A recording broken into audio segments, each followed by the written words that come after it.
And I'm thinking Right. we're tossing around a lot of these things that might sound kind of technically intimidating to some of our listeners, right? Extreme registers or C sharp major and double sharps, things that they might not be there yet in terms of their Right. own technical development. So in terms of your book, who is this for? Who's your target audience? Who can get the most out of this? Okay.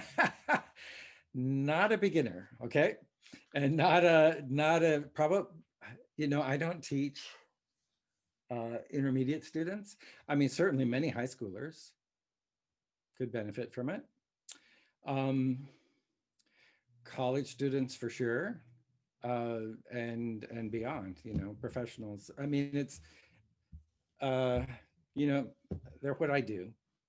But you have So it divided into kind of range sections, partially, at least that first half. Those people that haven't seen your book yet, there's sort of the part of the book you can go through if you consider your functional range to be about to C. And then everything is repeat, major, minor scales in thirds, stepwise. And then everything is repeated, correct? And assuming that you have a range that's a little bit higher than that. it reminded me a lot of when we had the addition put on our house. And it was a kitchen addition, and it had bathrooms and all kinds of things, and a master bedroom. And I just remember that it seemed like there were endless decisions to be made. You had to make decisions about everything, and I felt the same way when I was writing the book. So, I have versions in my computer, and they used to be on my stand, going up to various notes, and uh, I'm really happy with, sort of what I settled on. But to your point, so the first half of the book goes up to C, also has chromatics, which you didn't mention. In the second half of the book, the scales go up to D and the chromatics go up to E, just because I thought the scales were just way too hard going any higher than D. And because obviously we have to be able to play, I think I have 112 as the tempo for sort of the daily major scales, um, which is which was, kind of a, I tell my students that is aspirational, because a lot of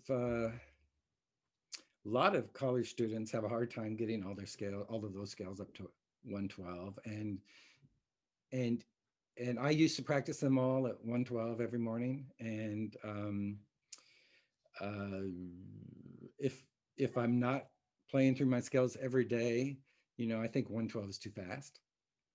So, I'll do 108 or 104. But also 112 is not that fast when you think about the literature we have to play. But I'm wondering, if you could design an ideal week or month of practice for someone, how would you suggest a player incorporate the different portions of your scale book into their daily routine, or in what order, or how would you do that? So you're talking about someone who already knows them? Yes, someone Okay, who's got some level of proficiency with them. great. So there are some things that are maybe prescribed by the teacher. For instance, double tonguing or long tones or whatever it may be. Um, but if I'm a student and I have 3 practice sessions, the first session, I think you just need to get through all the scales. So I would do uh, in major the scales and the scales in thirds, and then pick one of the chromatic exercises and do that. And then the next practice session, you might go and do the minors. Just do the same thing in the minor, pick another chromatic exercise.